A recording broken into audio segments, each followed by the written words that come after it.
से 5वीं पारी के वो विद्यार्थी जो वास्तव में नौकरी के हकदार थे। मैं बहुत बड़ा दुखी हूँ इस बात को लेकर के। राजस्थान के विद्यार्थियों के साथ सरकार ने अत्याचार किया है। बोलते हैं हम बड़े बड़े लोकतंत्र के चौथे स्तंभ है। अरे पत्रिका भास्कर, अरे सरकार के तुम गुलाम हो गए। पिछली सरकार ने पेपर आउट करके लूटा, तुम नॉर्मलाइजेशन के नाम पर लूट रहे हो। करी और मेरे 135 और 130 नंबर 125 नंबर बन रहे थे। नॉर्मलाइजेशन की वजह से सर मेरी 6000, 7000, 10000 से ऊपर रैंक है, 20,000, 30,000 रैंक है मेरी, 50,000 मेरे नंबर घटा करके 100 कर दिए, 105 कर दिए। मैं कहीं का नहीं रहूंगा सर, मैं बर्बाद हो गया। अब जब वो विद्यार्थी ये बात बोल रहे हैं तो सच बता रहा हूं मैं बहुत भावुक हूं और मैं ईमानदारी से कह रहा हूं कि सरकार ने और कर्मचारी चयन बोर्ड ने वास्तव में विद्यार्थियों के साथ अन्याय किया है। मुझे दुख है, मैं बहुत बड़ा दुखी हूँ इस बात को लेकर के। राजस्थान के विद्यार्थियों के साथ जो दिन रात तैयारी करते हैं, सरकार ने अत्याचार किया है, कर्मचारी चयन बोर्ड ने अत्याचार किया है। सच में वो विद्यार्थी 1 से 5वीं पारी के वो विद्यार्थी जो वास्तव में नौकरी के हकदार थे, वो वास्तव में इस से दूर कर दिए गए हैं। बताओ वो कैसे तैयारी करे, क्या करे? वो उन विद्यार्थियों के साथ अन्याय हुआ है। और मैं मीडिया से पिछले 3 दिन से हाथ जोड़ रहा हूं। जी न्यूज, NDTV, बोलते हैं हम बड़े बड़े लोकतंत्र के चौथे स्तंभ है। कहां घुस गए वो? उनको शर्म नहीं आई? मैं उस मीडिया से कहना चाहता हूं, कहां मर गए आप जब इन विद्यार्थियों के साथ अन्याय हो रहा है? अरे पत्रिका भास्कर, अरे सरकार के तुम गुलाम हो गए। देखो इन बच्चों के साथ अन्याय हुआ है, तुम नहीं आए हो, तुम नहीं आए हो, तुम लोकतंत्र के चौथे स्तंभ के लायक हो ही नहीं।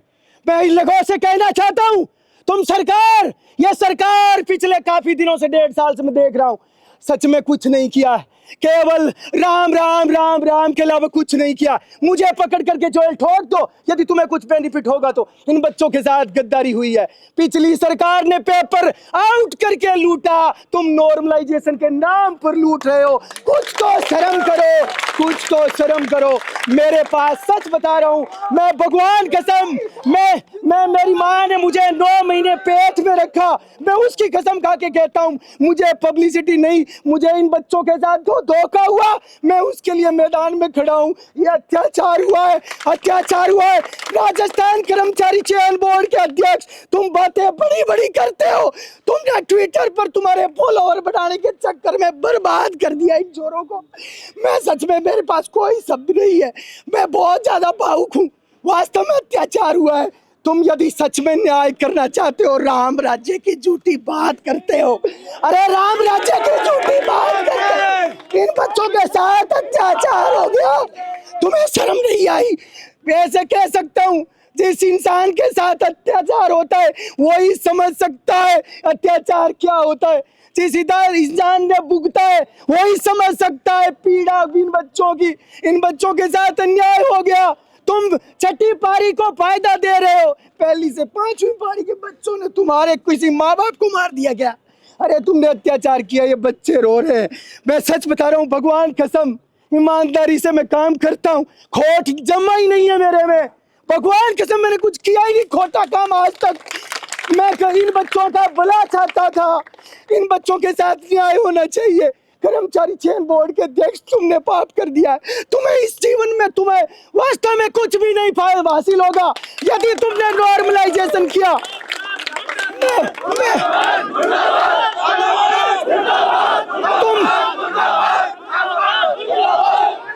यदि कर्मचारी चयन बोर्ड तुम चाहते हो इनके साथ न्याय हो तो टोटल पदों में 6 का भाग दे दो।